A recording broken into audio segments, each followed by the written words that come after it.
Hello and welcome to Qwertycast, the finale of Season 1, Episode 20, Part 1. We have a lot in store for Season 2, so we are going to be taking a break to prep for that. And during that time, our Smash League Qwerty Clash will be going strong. Everyone is here today. Kenny, Andres, Cam, Steven, Dave, and Joe. Say hello, hello, hello.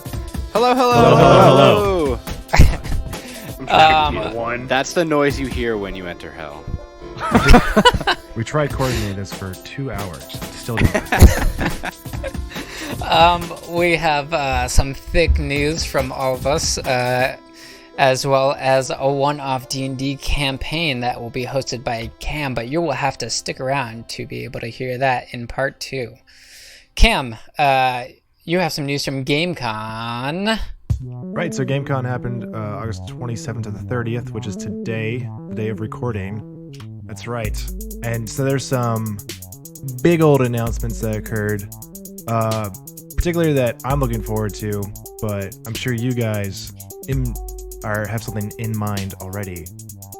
Just to start off, there's a lot of stuff for the PS5, which I know no one has because it's not even released yet. And something that I want to, which is reminiscent of my childhood, is Ratchet and Clank Rift Apart. Yes. Yes. There's a 7-minute gameplay feature going on. It looks really great. Reminds me of the old days. I recommend checking it out. I've never played that game.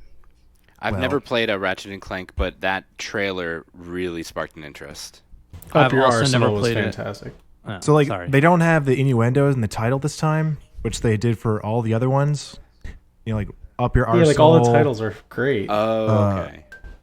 So they just calling this one Ratchet and Clank? Ripped Apart. Oh, Ripped Apart. Yeah, it was like that. The one that they didn't use was like Foreplay. I forget what they changed it to. See, we would have bought it just on the novelty. Yeah. This is basically just like you use guns and you buy bigger guns. Yeah, it's kill not just bigger enemies. It's Wait, so wacky gun. How big is GameCon?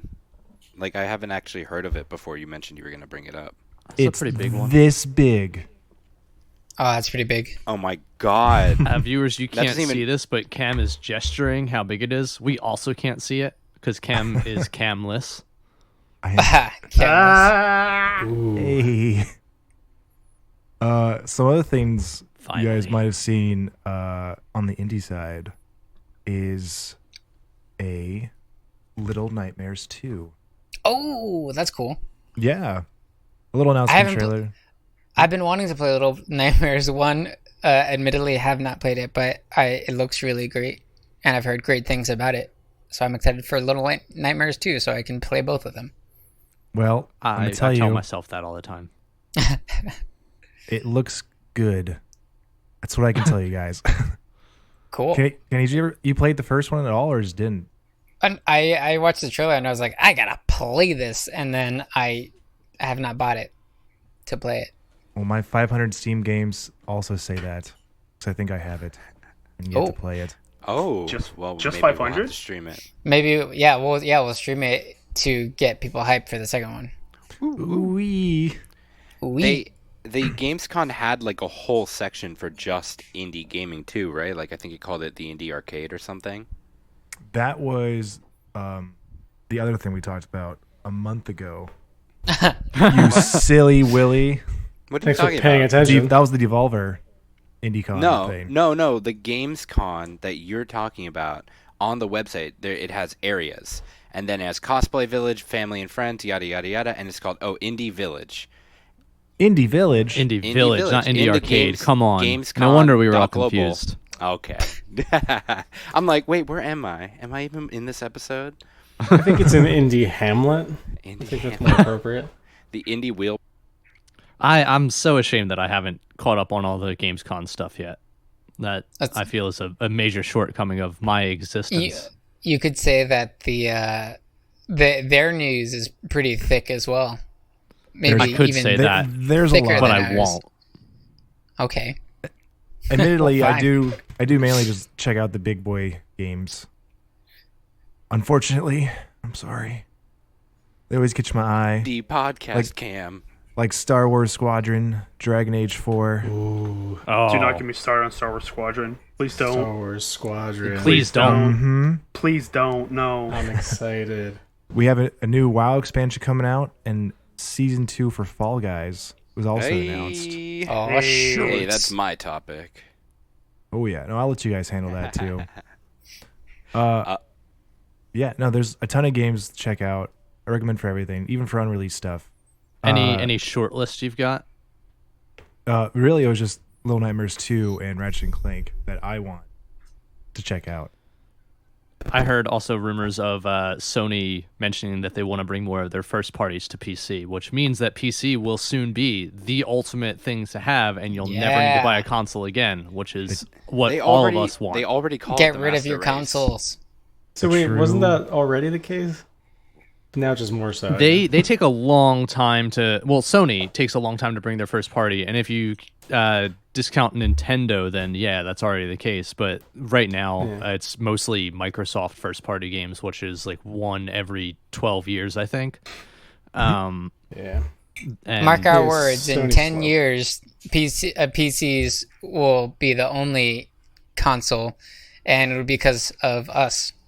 Yep, Mm-hmm. 100% because it's because Exactly. we are going to pioneer it.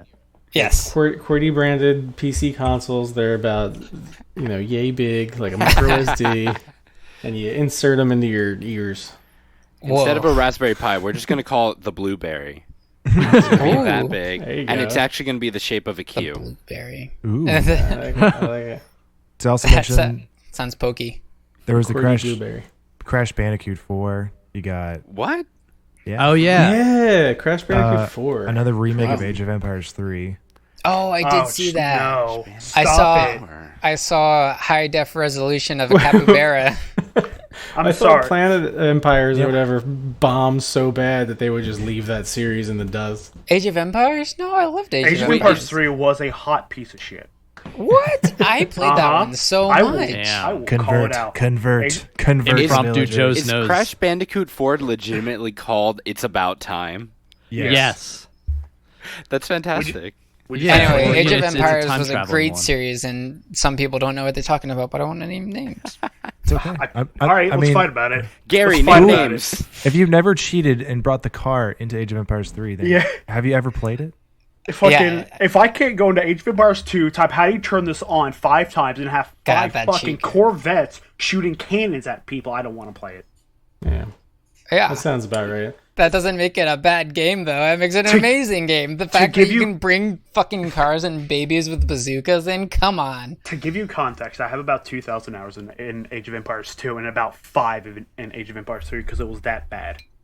I didn't know you could be this wrong. That's all. It was the I will make you spiritual this wrong. sequel. It was like Age of Wonders, Planet Side. It or was something, like like Planetfall. Age of Gods or some dumb shit. Age of It was- Mythology? It was so bad. It was that was. I haven't played that. You don't save your $5. I haven't But played 3 any was of them. fun. Well, okay, I'll admit, 3's broken because once you got cannons and just made like a fuck ton of cannons, you won. And I mean, you say, that was say, it. Once the you can say cannons the same entered thing into about canon. 2 with trebuchets. Smash catapults. I don't know. That's debatable. Anything with a trebuchet, I guess, just immediately gets a pass. Yep. True. I don't know, guys. All right, reel it Any in. other news, Cam? Unrelated, Untitled Goose Game's getting a free update September 3rd. Yes. The multiplayer update? Yes. The multiplayer update. What? Yes. Wow. Yes. Fuck yes. So by the time this episode's out, that update will Will out. be out. No. That's right. Oh my Yeah, 2 god. geese, Yes. twice the Oh mayhem. my god. Oh my god. Oh my god. I'm so excited. So if you didn't know, now you know, and you can go check it out now. That's And me. you're welcome. you know. Tell them we sent you. Yeah. Tweet them. I'm gonna grab their Twitter handle and then tell them Qwertycast sent you. What is it? But like, who are these people? All right, that's all I got. I'm sure you guys can expand on some of the things I mentioned next. Yes. Like Fall Yes. Guys. Yeah. Well, actually, I was going Here's to. some Fall Guys music for you, except it's not Fall Guys music, it's just your music. Oh, okay, like my intro music. Fall Yeah. Guys music is fucking lit. Like, holy It shit. is. It is true. It's so much fun. I love a game with a soundtrack that you just don't get sick of. And you know, it happens a lot more than you expect it to. Also, last thing about Cam's GameCon, I noticed a game that I posted to everyone here, and I've already talked about, called Tunic, that was like a Zelda-esque, and it's super fucking beautiful, and I only saw it because Cam was talking about the GamesCon, so I was checking out that indie area. So definitely check that out too, because it was just making me go like, oh my god, the entire time. You can also follow it and add it to your wish list on Steam. Exactly. It's not out yet, and I was very sad to hear that. But I will definitely buy it as soon as it comes out. All right. Well, I guess we should talk about Fall Guys, the thing that has taken all of our lives, at least mine, and Kenny's, Cam, Dave, Joe. Not yes, Dave. that's a nod. No, Definitely. no Dave. Not Steve, that have you played? I don't have it. I'm saving my money for my topic. You want me to Wow, buy okay. it for you? Fair.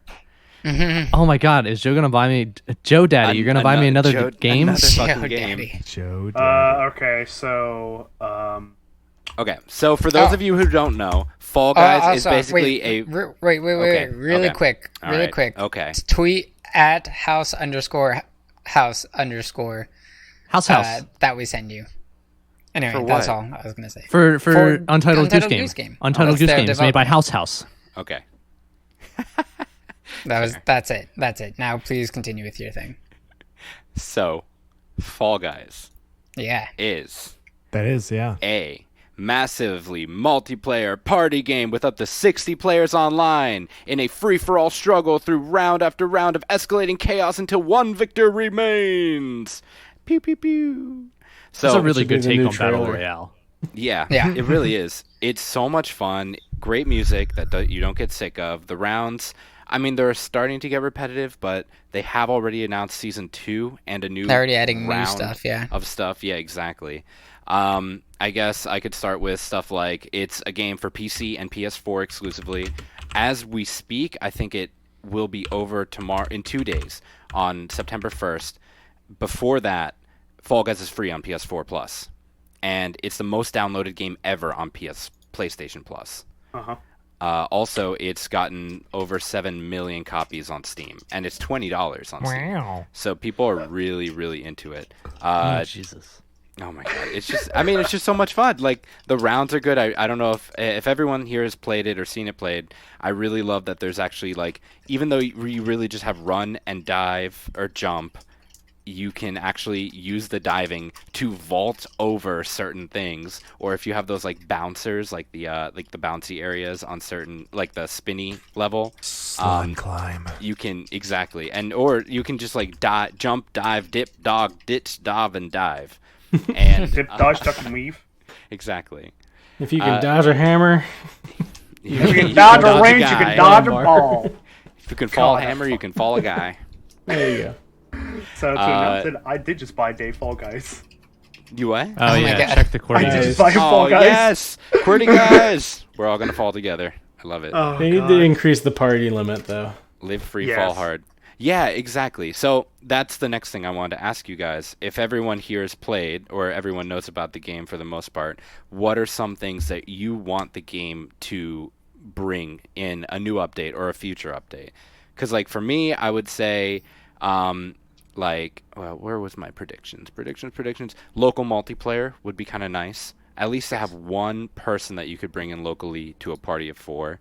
And then there's some games that I would adjust, like the perfect match one, where you're looking at the screen for what fruit to jump on.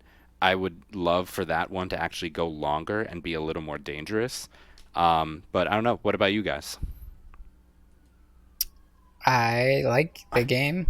All right. Good. Great because insight, this, Kenny. Thanks. because right, Joe. this is Steam, and Steam has their infamous workshop. Let people either create their own costumes, whatever they're called, so only they see it, or map building. Make your own map. I would like That's- map They building. need would be more great. building, assets. yeah. I think They need more cosmetics assets is their way for for me to money want right map now, building. isn't it? Mhm. Yeah. Mhm. True. Yeah. Didn't they do like some donation thing or charity thing where whatever individual organization donate the most, they get their own skin in game. Wasn't that a thing? I swear I saw that on Twitter. Cause like G2 there was a Fall Guys bidding war that gets huge donations. That. Is that what you're talking about? Yeah, because G2 donated like $300,000. Ninja one upped it by doing like 350. Mr. Beast one upped him by doing like $500,000 or some shit. It was Mr. Beast uses a lot of money for donations. Mm-hmm. It's also most of the time it's not his money. I'm not totally familiar with who Mr. Beast is, but Excuse me? You should look up the tree thing. The tree thing. Teamtrees.org. That is actually still going, by the way. It was 20 million, right? 20 million I trees? can't remember. It was a fuck ton of trees that were planted. Yeah. okay. Mr. Beast's entire YouTube channel is all built around giving away stuff. He's given away stuff from cars. He gave away $1 million to an individual, and it completely flipped his life upside down. Team Trees was Team Trees was 20 million trees by the end of 2020, and people like celeb lists to the caliber of Elon Musk donated like, all right, here's $1 million. Go plant 1 million trees. For every dollar was one tree. But yeah, his entire YouTube channel is just built around giving away money, either to his friends or to people, etc., etc. He set up countless. He set up a few nonprofits. Wait a minute. I think I know who this is now. You said he has a YouTube channel, right? Yes. Yeah. Okay. I think I've seen his videos before. But we digress. But we digress. Back to Fall Guys. Let's fall back into this topic. So, anyone else who played the freaking game, Kenny, do you have any better opinions? I like what? Game. Fanning the flame. Any better opinions? As if Joe's opinions. What the fuck do you want? All you said was I like shit. game. He's calling you out. Yeah, he's calling you out, Dave, not me. I just want to know. How do people, you're calling me out? I Okay. haven't played it. Cam, yes. I just want to know how people grab someone and then they get launched back. Because I tried to grab someone and it doesn't work. So I think what they're doing is they're just they're predicting people's reaction to pull away, and they're timing it just right so that when they expect the person to start to pull away, they release, and then you end up going flying. So it's really just a matter of like predicting the other person's movements. Because I wonder, what if they added like a small push? Yeah, I think the push would be too powerful though. Think about like what Andre was saying about the fruit matching game. Like, can you imagine what that would be a totally different game if push was a mechanic? Because literally those little tiny platforms everybody's standing on, you'd just be knocking people over trying to get them off the edge. Well, like one person always fails that, right? You always see that one bean. There's like 25 people, and then 24 people are left. Exactly. After that game. God forbid you're the one who fails it. I have seen games where I've seen like 5 people fall, and then for some reason in the end screen, like one person, so maybe they all just quit really quickly. But yeah, that's usually what happens. Well, yeah, if you ever see the qualification number like start to decrease, that's because people are just quitting out. Yeah, or getting eliminated. Probably the one thing I really want back is names. I know they took it away. Oh my god, yeah. They took that away apparently because people were abusing names? It. They did originally. Yeah. It was like people were abusing the character things and like causing issues with it, so they just removed it and made everyone a number. They're like working on a solution for it, so I hope they actually can get to that. I kind of was this something like? Well, sorry, go ahead, Andres. I was just gonna say I kind of like the numbers, just because I never see that in anything. But I mean, I can see why people don't like it. Yeah, so I was around when we had the names, but I didn't really have full clarity on why they removed it. Was it like kind of like a Elder Scrolls being physics tied to the FPS? Was it something where people were able to like write specific characters into the names and actually like trigger certain functions? I just know it was about characters, special characters doing something. So maybe that's interesting. I want to be able to spectate my friends. That's all I want to do. Yeah, have a separate spectator list. Instead of trying to find you, Kenny. Yeah. Yeah, you just end up mashing the Q key over and over and over again.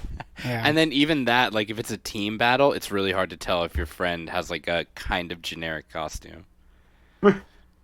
We see like the trailers for one of the new maps is like people have to group up and push these boxes together to jump over the little hill. Oh god, Interesting. that looks like hell. That looks kinda You know like- what? Little yeah, team- well, let's jump into the season 2 trailer. So we saw season 2. It's going to be a medieval wizards, knights, dragons sort of theme. Yes. They added some stuff like that, like what you were saying with the boxes. Any other thoughts about that trailer? It looked really fun. It did. It looked Alright. spiky. I actually haven't seen it yet. Oh, I look really? forward to new map. Yes. Yeah, I New look maps in forward to a new general. challenge. Yeah. Everyone's so used to the old. I wonder, did it mention if they're going to keep the old maps? They didn't, you know? I'm interested to see. Well, maybe they did, and maybe I just didn't see it. But I'm interested Like, to is it see just adding to the overall map pack, or is it okay? Those maps are gone, and now it's just the new maps. It just says, well, I never even started with this. This is terrible of me. Developer, Mediatonic. Publisher, Devolver Digital, of course. But it does say that Mediatonic will update Fall Guys with new levels. Not specifically if it's saying, like, replacing the old levels. But... Yeah, I mean, it looks like their map system is extremely modular, just based on the trailer and the way that they had everything set up. It would be a shame if they were removing content, because I just feel like they should just be able to add infinitely to it. Also, they should add in custom designs, because if fucking Animal Crossing, the friendliest game in the world, allows you to draw penises on flags, then god damn it, Fall Guys should too. And that's the hill I'm dying on. Oh my god. Yeah, no, I mean customization. You mean in character creation, like costumes? Yeah, like the designs. Well, we were talking about how Like- that's kind of how they make their money right now. So, like, if they just let people design their own costumes, then they're making a lot less money. Did And they make if, make it an incentive? True. Like, They should make it like $30, and you can buy a character content creator. There you go. There you go. That's a good But- idea. also, so it's interesting because they're going to make a mobile version of the game for China. And I wonder if, well, no, this is an American lawsuit. Well, Steve's story, part 2, about the lawsuit with Apple and Google's Play stores Coming and soon. Epic. I wonder if that's going to mean anything about this app if it ever comes more, like, even past China and comes back to us. So, I don't know. We'll see. It's weird. All the news intertwines. Steven's story spoiler. Steven Stoyley spoiler. SSS. Stay tuned, folks. Yes. But that's pretty about much that. all I had about Fall Guys. It's just season 1, Cool. season 2. You know, we're all excited for it. I'm obsessed. We've basically been playing in groups like every single night. Yeah, we got an Oopsie Dudes God, voice oopsie channel. dudes. So although we're late really talking about the game, we're definitely going to be talking about it for a while. Yeah. Yeah. Yeah. All right. That's Yeah. me. That's him. And that moves into Dave's topic. Dave's Sorry. topic, which is not an indie save, but is an indie game. Larian Studios, Baldur's Gate 3. I'm so excited for this game. Since our last recording, they have had 2 different kind of community updates. They had the panel from Hell, which was led by I forget who for whatever conference that was, but that's when they announced officially that probably the early access release date will be September 30th. You got to see a little bit of a sneak peek of gameplay. I'm very excited for the actual D20 rolls that you'll have to do to pass certain checks. This, of course, comes after a delay from the August 2020 kind of vague release date that they were aiming for. They happened to... Are you distracted? Yeah, You I'm sound a little distracted. They happen to hint at the reason the early access keeps getting delayed is because they go into a discussion about a feature and they're like, we should add this. And then they go round table and they're like, yeah, no, we're going to add that. And we have to add it before early access comes out. So they just keep adding content rather than pushing out an early access game, which I'm excited for. It means that there's going to be quite a lot. From just the Act 1 that will be available at early access launch, there will be 20 to 25 hours for a single playthrough.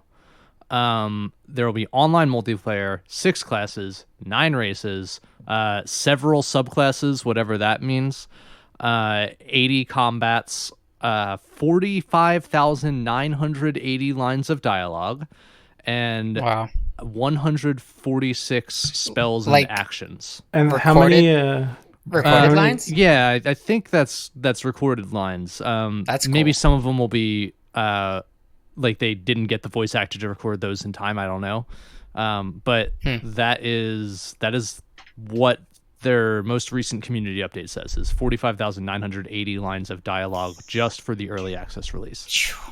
How many trolls in thin loincloths? Oh, they didn't Diablo mention that style one yet. game. Like, so if you've played Divinity Original Sin 2, that's Larian Studios, also Divinity Original Sin, Divinity series in general. They're turn-based, kind of top-down. They look kind of Diablo-esque, but it's actually more turn-based, very D&D heavy style gameplay. So especially for this one, if you look at any of the trailers, you'll see that dialogue options actually, like a D20 appears on screen and rolls for you to see whether or not you're going to pass certain checks. I'm excited for this one because the last one, Baldur's Gate 2, how old is that now? Like, it's at least pretty 15 old, years and old? it's also not a Larian Studios game. I forget who made Baldur's Gate 2, but that was a long time ago. Wait, though. you mean yeah. Larian Studios is the developer, not the publisher, right? They are both for Baldur's Gate 3. And they were neither for 2. Right. How did they get it? They probably just won the Licensing. contract from their showcase of Divinity. this is Yeah. mine. It makes sense because, like, now the previous games were fantastic from like the story perspective, and that like top-down view was more like retro-esque just purely because of the time. But I was watching a trailer on Dave's recommendation, and the Baldur's Gate 3 just looks phenomenal and still pays homage to the previous titles. So I've never played a Baldur's Gate, and I'm so excited for this one, just given the type of game it is and the premise and all that. Yeah, the I've only never played Baldur's one either. Gate I ever played was a Betrayal at Baldur's Gate, Oh. a board game. Wait, so isn't that like a Nordic god or a Greek god? That's a great question.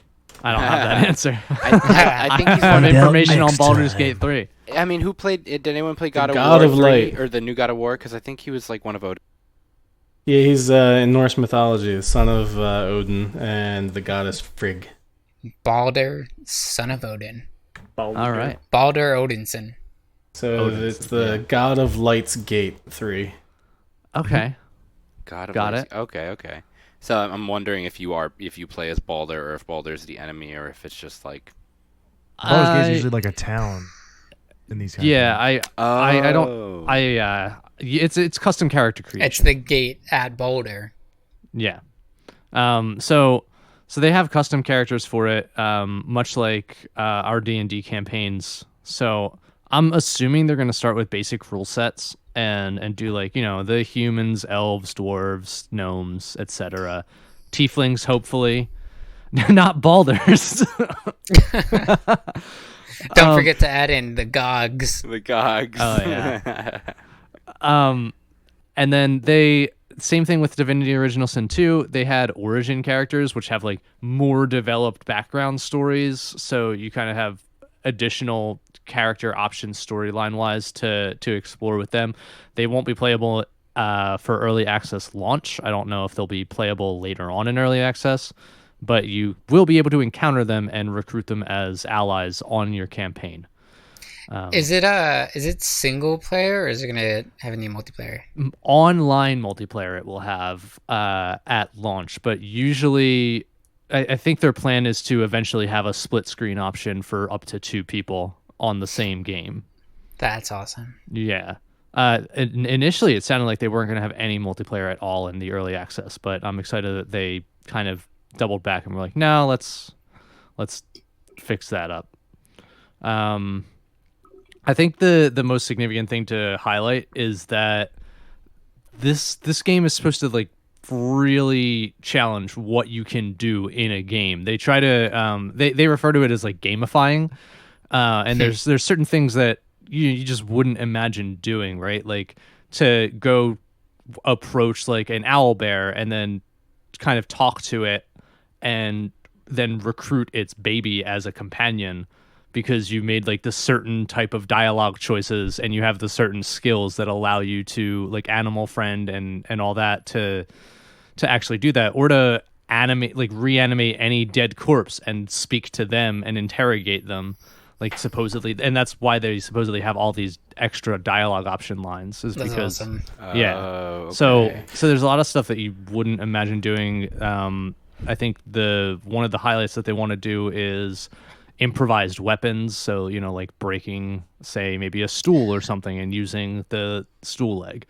Yeah, so going off of that, I either heard it or read it as something about like if like your weapon, like someone was talking about how their weapon broke, and so to finish off an enemy, they threw their shoe at the enemy, and that's how they beat it. Yeah, so I think that's kind of what they're highlighting, is you're supposed to be able to do all those kind of wacky things that you can do in a D&D campaign, and it's supposed to handle it like a game master and just go along with whatever the player's choice happens to be. Yeah, I think that's really cool because the whole aspect, if you guys have ever played the original Baldur's Gates, was that they were supposed to be playing off of the D&D edition that was standard at the time. So you would do things like roll for initiatives, and you would search areas, and you had to have like skill levels and everything. But it was still restricted in its structure based on how video games play.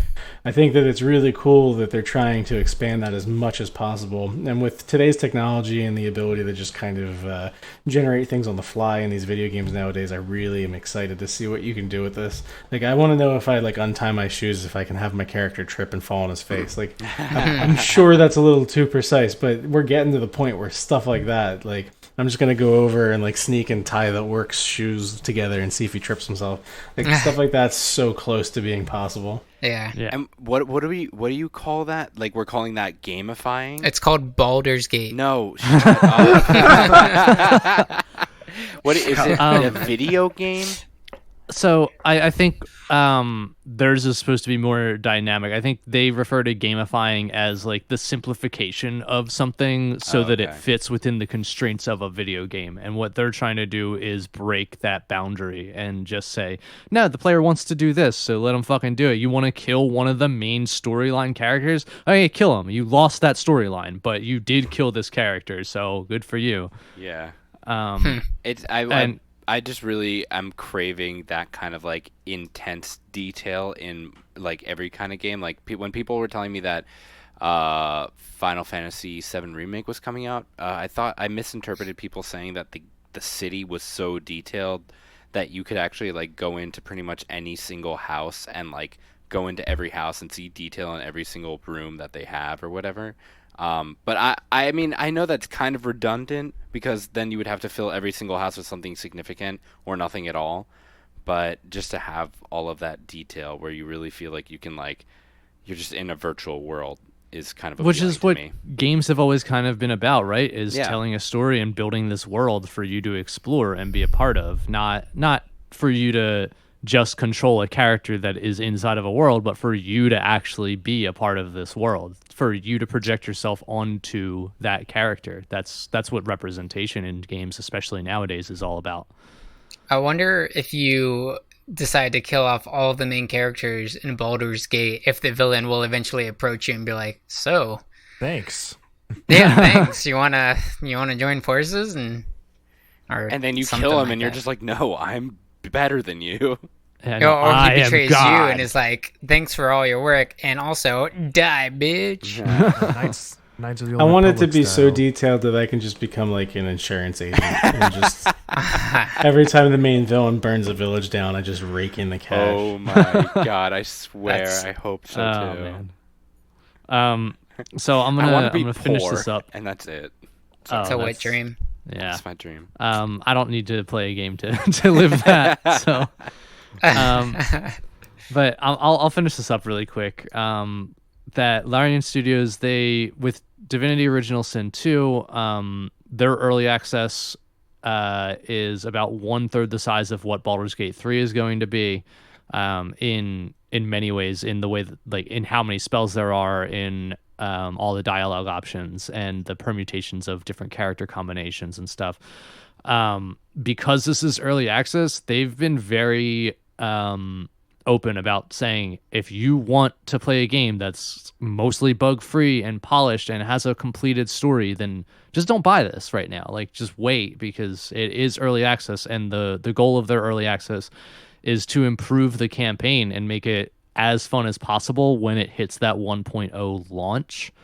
They're doing that by taking criticism and feedback openly from players, but also by playing the game, you're already providing them feedback through this really amazing heat map that tracks different stats. So, like, if a bunch of people die in one spot, they'll be like, maybe we should retweak this and make it a little bit easier because everyone's dying right here.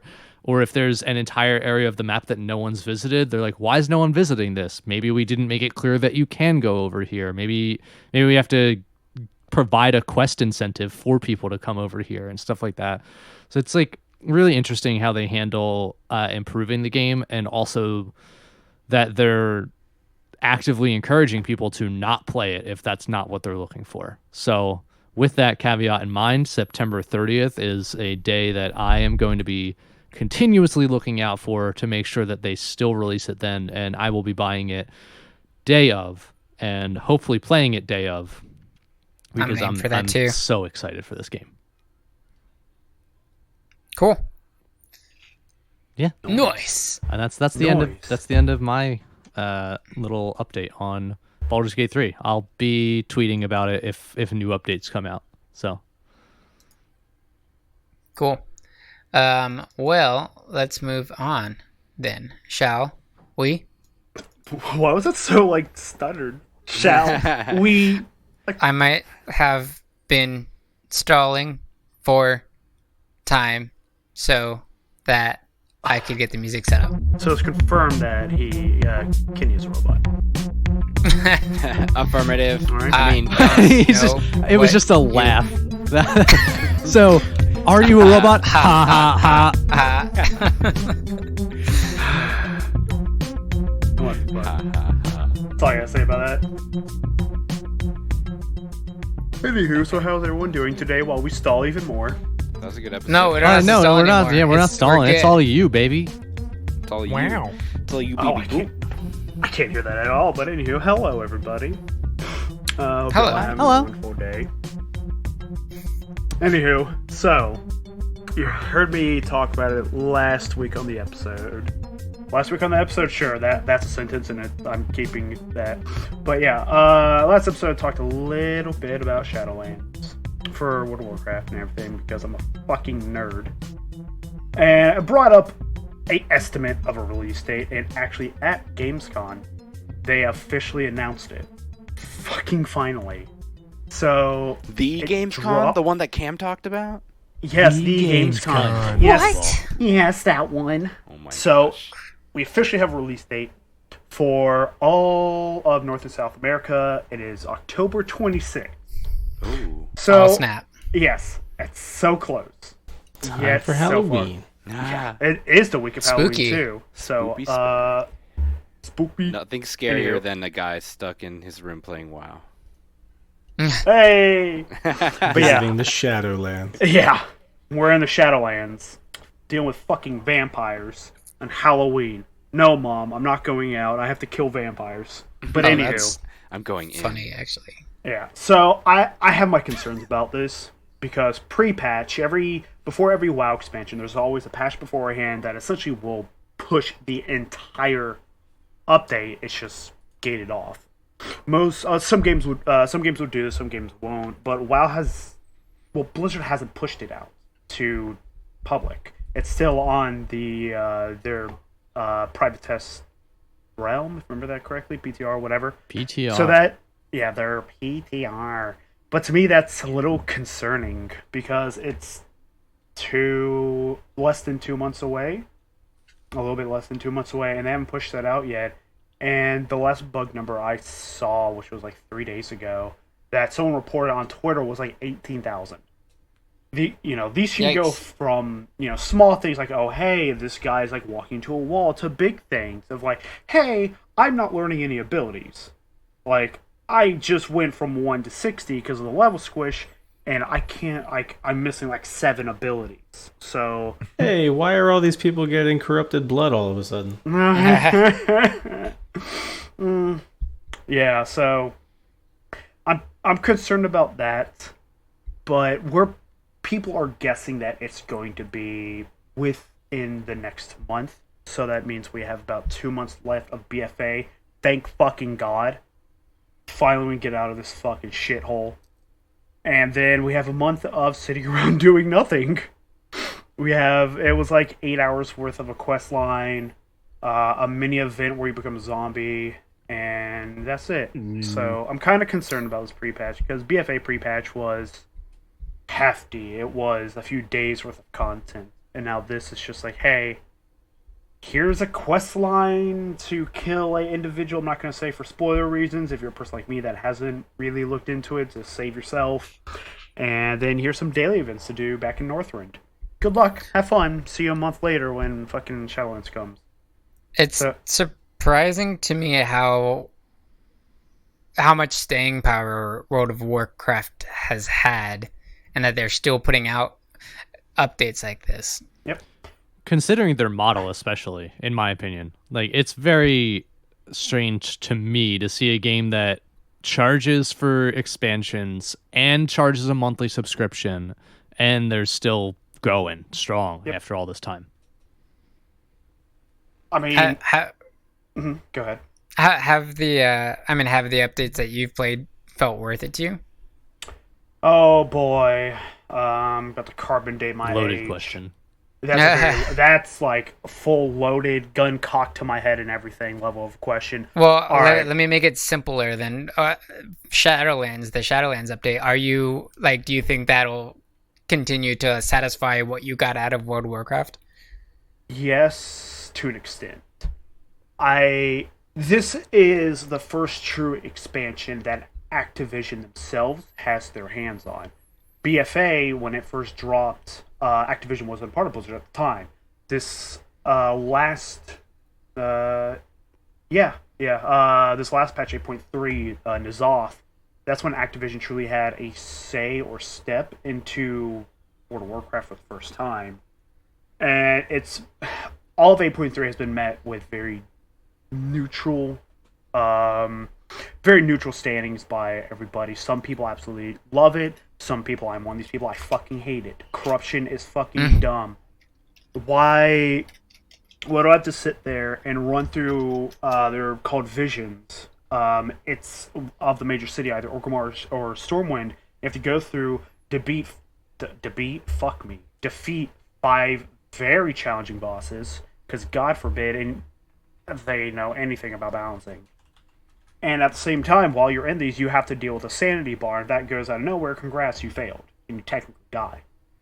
So, as 8.3, they were very lackluster in content because they added so much more to worry about. I have to worry about corruption. I have to worry about fucking Ny'alotha, the raid that N'Zoth herself, I don't really know.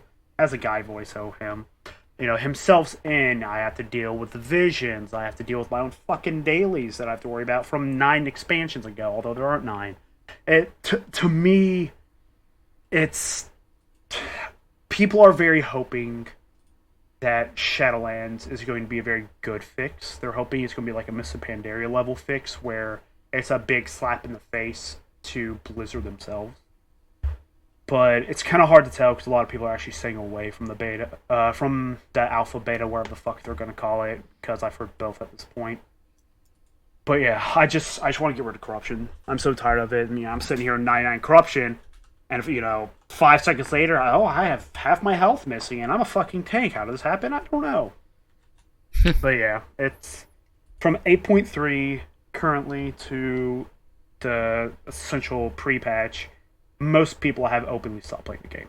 I will bet you every nickel and dime to my name, this is the lowest number Blizzard has ever seen. Like, well, with Activision involved, are we going to start seeing loot crates for mounts? No. That's so help me God, if this becomes more of a microtransaction game, I'm probably gonna retire and stop playing the game. Although I adore the game to death, I've played for 15 fucking years. That was something I'm not gonna stand behind. Having your own in-game shop to buy fucking fancy ass mounts, sure, why not? I don't give a shit. Like, I've bought one myself because I honestly thoroughly enjoyed the way it looked. It looked really cool, so I'm like, fuck it, I'll buy it. But if they get to the point like, all right, here's $20, here's 50 fucking boxes that you have a chance to get, fucking whatever here, good luck, people. Yeah, fuck that, I'm out. Keep that to Overwatch. Sure, fine. I think Diablo 3, I don't really remember, has that aspect of it. Sure, fine, but you start touching a game that doesn't have a true place for a loot, like a crate, then it's going to kill their game more. And I think that'd be the end. I don't want to say the end of WoW, but that'd be the end of most long-term WoW players. Wow. Wow. I heard it coming. Out with the old, in with the new. Yeah. So I'm cross my fingies and toes, hoping that Shadowlands. Fingies and toes. Yes, my fucking phalanges. Cool. Thanks, Joe. Yep, I'm gonna go back to being angry. Okay. But anyway, here we are, and I am talking about Outer Wilds, which thank you. This game came out last year, 2019, and I only just played it for the first time this month and beat it this month. I could not put it down. I found myself like I would finish at like 4 a.m., go to bed, and wake up and be like, I need to keep playing this game. There's so much more I want to learn about this game, and for a lot of people, it was their game of the year for 2019. So it's a really ambitious game about discovery, and it doesn't really focus around like any of the violent aspects of like conquering and exploring. It's a space exploration game, unlike No Man's Sky, with a phenomenal story. It's a game that when you explore it unravels another mystery that you can't help but want to continue your journey on, figuring out what happened to the race before you, what's happening to your people, your universe right now, and it's just fun. It's like satisfying to play. The spaceship flying is really, really satisfying and fun, and there's a lot of cool sciencey things. I don't know, like cool gravity stuff. Stephen, as a scientist yourself, can you expand on that? Yeah, so I actually, on your recommendation, I picked up the game and started playing it, I think, was it 2 weeks ago now? And there's not enough 22-minute intervals in my day to really satisfy my addiction to this game so far. But the concept that they took with the whole zero-gravity movement... This is spoiler-free, by the way, to anyone listening. Yeah. The thing that you will take away from this is play this game without knowing anything. Yeah, so I'll keep the spoilers down. But the zero G movement and the way that you fly your ship, and it's one of those things where, like, as I was playing it at the beginning, I'm so used to just video game, like, just go full speed Mach 10 and I'm going to get there and everything will be fine, and then you end up slamming into something and killing yourself. So there's definitely, they did a good job of maintaining as much of the physics as they could, but scaling everything down. So I like it's kind of diorama sized. Yes, yeah. So it's just really well done. Just pick it up. Like, just stop listening to us and just go get the game, and then come back and listen to us after you're done playing it. It's fantastic. Do you have any spoiler-free moments that you could share of your time playing? Well, who was it that we were talking about? Spoiler free. There is one moment in the game early on that I was tempted to follow a specific path, and I think I shit my pants. When you get there, you will know exactly what I'm talking about. Yep. Yeah. It was just out of the blue. My favorite moment is I went to one planet and I was like, this is literally all of my fears. I hate this planet.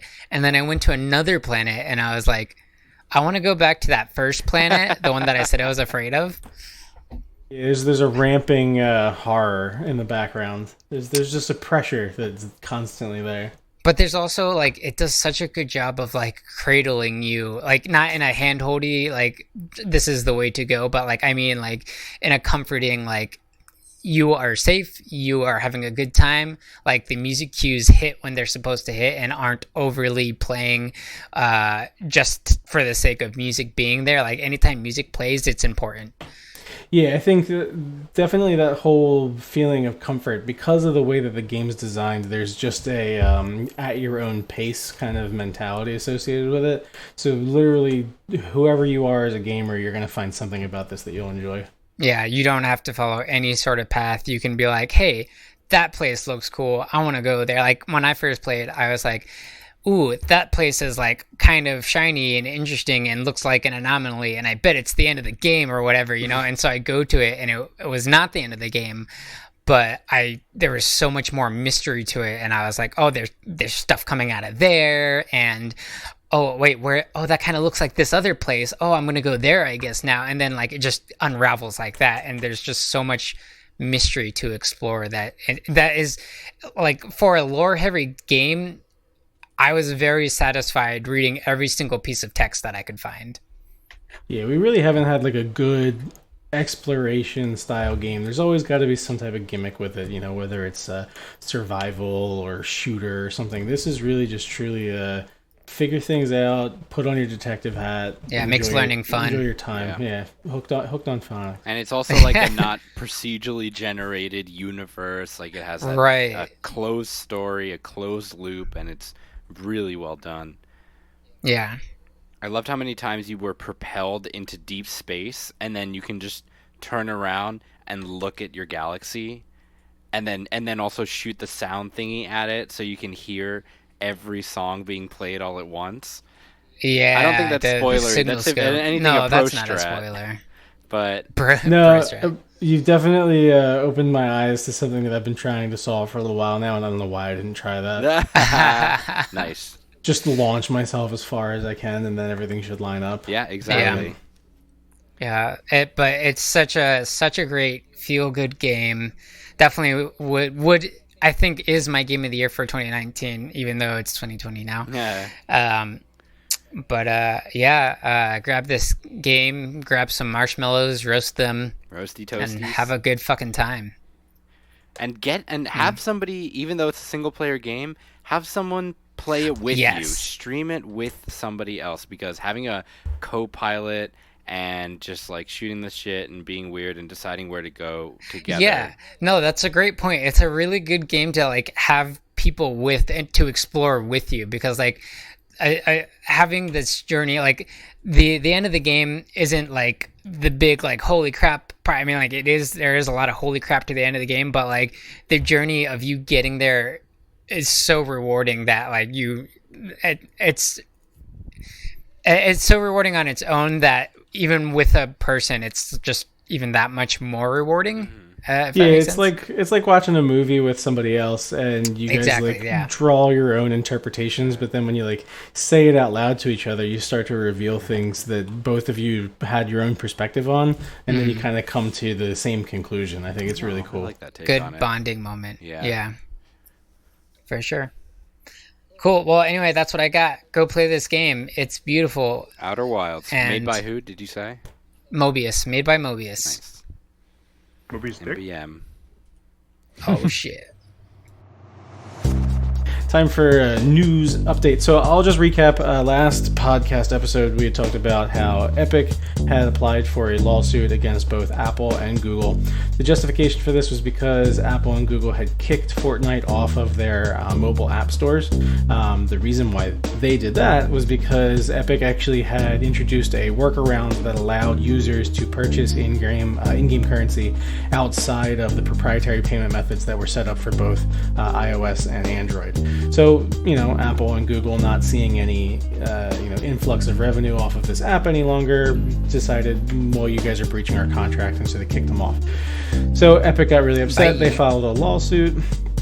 Yeah, and basically they were saying that these two companies are monopolizing their product in a way that actually makes it not fair for smaller companies and smaller developers to be able to actually compete. So Epic is acting like the white knight in this situation. Whether or not that's the case is totally up to you and how you want to interpret the situation. But here's the major updates for this week. So Microsoft actually added filing in this lawsuit. They decided to throw their hat in a ring, explicitly calling out Apple for those monopolistic tendencies, referring to the fact that Microsoft is claiming to have a completely different model and nobody seems to have any issues with that. So that was just kind of their way of saying, hey, look at us over here, we're doing it great, don't mind us, but saying it publicly and adding it to the lawsuit. So what a grab. That's such a good move. Right, yeah. And then Apple actually retaliated. And so this is interesting because it's becoming mostly an Epic versus Apple kind of situation where even though Google's on the lawsuit, they're really not being discussed as much. But Apple was very upset about this situation, and they actually threatened and then did remove Epic's developer account through both Mac OS and iOS. So what this means is that not only are they not going to be able to develop anything new for those platforms, but they also will not be able to continuously provide maintenance and updates to the Unreal Engine. And this is huge because Unreal is a very large portion of Epic's revenue stream, but it's also useful for a huge number of developers. A lot of games take advantage of the Unreal Engine in their own design. And so if you are a new developer and you're trying to make a game for either iOS or Mac OS or just have those as available platforms, you're going to look elsewhere for your engine now because you know that Unreal is not going to be viable. And so, this has got a huge, impact on the whole industry, and we're really interested to see how this plays out. What do you guys think is going to happen, or do you have any thoughts on this? I don't think they're gonna. I don't think they're gonna be able to win this. To be honest, like it's a privately owned app store, and they were buying it for years. I think the idea of it's great because Apple always takes a cut of any developer's profit, I guess, in game, but I just don't see them winning this battle. Epic, I mean, fuck them. That's what I think.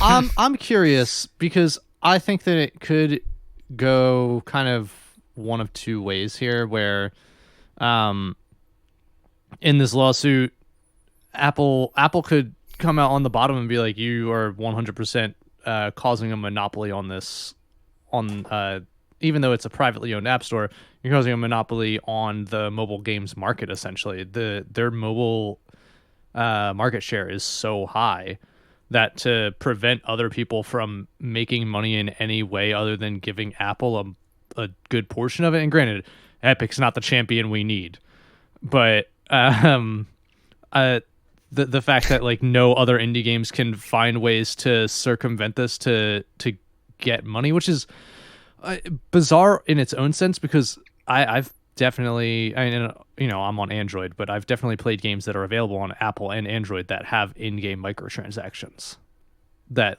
I guess slide under the radar. I don't know, or maybe they do it in a way that it doesn't present it as an app store type way that Epic's Fortnite does. But well, so I know that a lot of those, and maybe in your examples what you're referring to are something that's sliding under the radar, but a lot of those in-game microtransactions that are available for apps on those specific stores, what you'll notice is when you go to make a purchase, it'll actually open up the whichever version. If you're on Android, for me it's Google Play, it opens up the Google Play purchasing service. Right. So even though it's an in-app purchase, it's going through their proprietary payment method, which automatically incurs a 30% fee. Right. So This one was like- what happened with Epic was they actually introduced a brand new in-app store that completely subverted that process and made it so that Apple and Android were not receiving any funds for in-app purchases. You know what? I think that's kind of like, I guess if it's a free-to-play game, I can see where that issue comes up.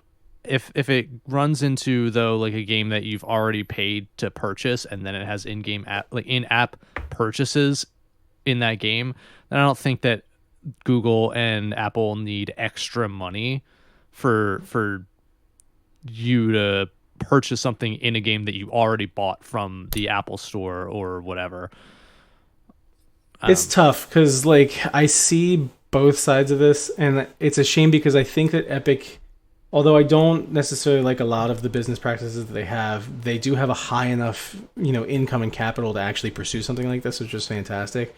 But where Apple, I kind of give a little bit of leeway in this circumstance, is that they're almost entirely vertically integrated. So the majority of the hardware and their devices are theirs, and the entire operating system is theirs, and the platform is theirs. And when you put an app on the iOS App Store, but you're not just making it available, but you're also receiving services from Apple. So they're offering, server functionality, they're offering maintenance opportunities, you get the package deal.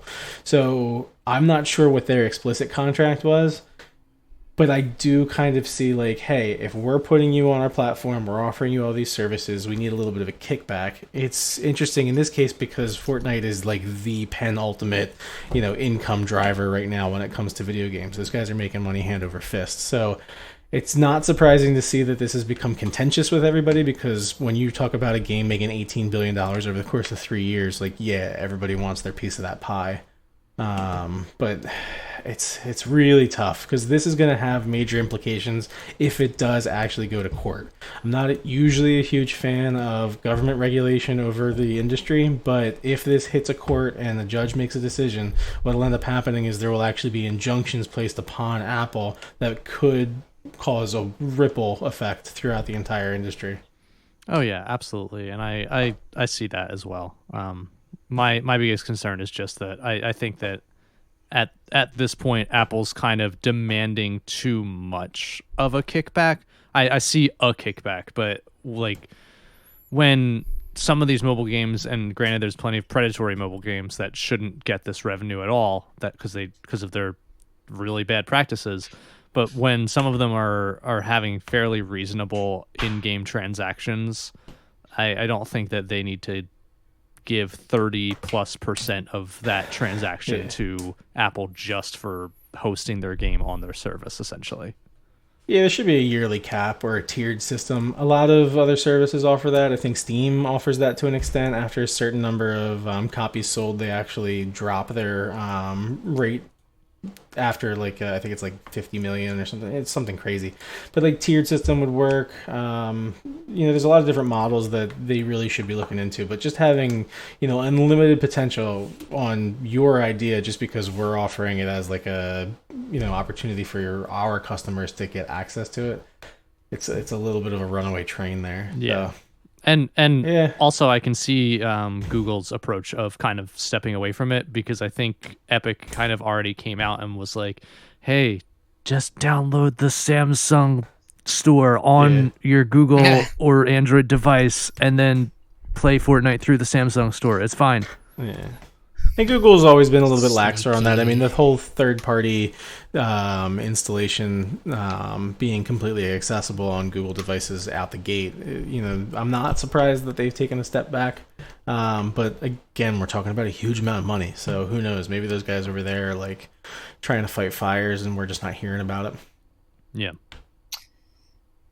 All right. Well, how are we feeling? That's it. I'm feeling pretty good. I did want to mention one thing, which I'm going to actually tweet about, but we are in the middle of Intel Gamer Days, which is doing a lot of discounts on various PCs, whether that's pre-built PCs, pre-built gaming laptops, and then also components. This spans so many different places, so many different brands. You've got companies like B&H, Walmart, Target, Alienware, Razer, Newegg, etc. And then they've got so many different giveaways, like different streaming setups or various PC builds. I'm entering into all of them. I've entered into most of them already. I saw on Twitter. So yeah, exactly. Yeah, that's it.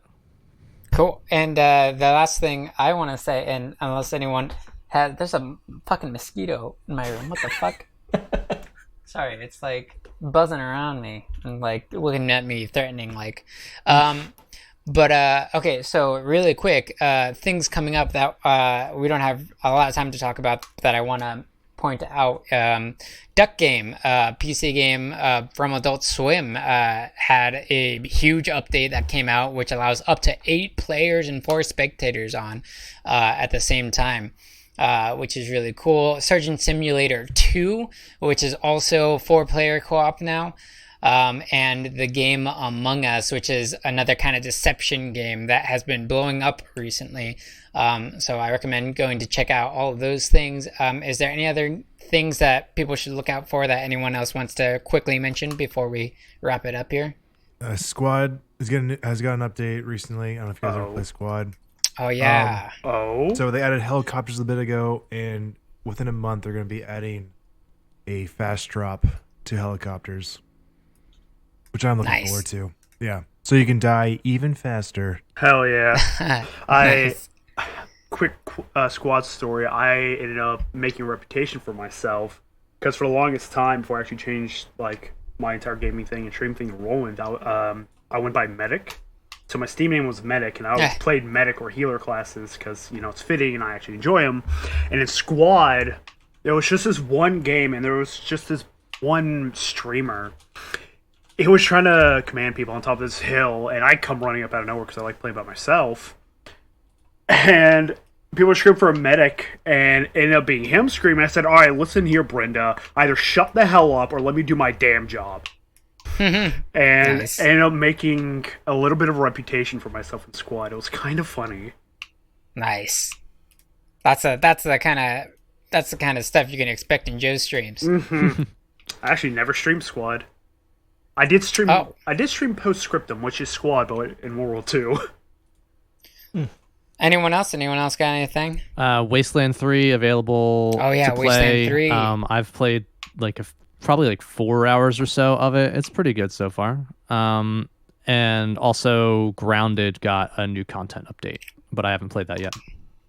I have not played that yet either. I've seen it played. It looks okay. I nothing about it really excited me too much. Oh, I meant I've played it, but not since this update. So I don't know what the new content is. Gotcha. Just that I've played Grounded. I actually had fun with I it, have even not though it's played it. fairly limited. But but I have not played the new content update. That's it for me. In October, anybody with a VR, come join me. I know there's a lot of contention around this title, but Star Wars Squadrons, I'm going to be picking it up day one. Hey, I'm same. really looking forward to it. Same. I'm pulling out my Cool. flight stick. Let's go. Yep. I don't have Nice. any. I don't have any games that are coming out in between season 1 and 2, but I'm still waiting on Silksong, Hollow Knight Silksong. Ooh, And yeah. and Kenny, I think you would be really interested in this. 12 minutes. It's yeah. a sol- Wait, is that? Are you sure? Is it 12 minutes or 7 minutes? It's 12 minutes. It's with Daisy Ridley and William Dafoe, and it's like a time loop of somebody trying to figure out a murder mystery in one room. I'm in. Yeah. Oh yeah, I think Oh, I and think I James have heard it. McAvoy. I didn't know it was those people though. Yeah, I'm super into that It's game. really- Actually, it's really interesting. I've heard of it. Cool. Well, that's it for part 1. Thank you everyone for tuning in, and keep your eyes and ears peeled for part 2 Hell yeah. coming next week, where we will be playing D&D hosted by Cam once again. And thank you everyone for tuning in, especially thank you to all of our Patreon subscribers, and thank you to our audio. And let me just also mention our Patreon subscribers, go for Jace, Kyle, KBFYI, and Calvin Van Dorn. Thank you for being so loyal to us and strong and supporting us through our first season. We really appreciate it. Thanks And- much. And if you want to interact with us more, Patreon is a good way to get more exclusive access with us, including Discord benefits, free entries into all future raffles, exclusive content like the Smash League that we're hosting, and more. And if you want to talk to us and or support us, find us on Twitch or Twitter at Qwerty_cast. Join us on Discord. And if you want to email us, we're at QwertyCastmail@gmail.com. Stay tuned for part 2. Qwertycast out.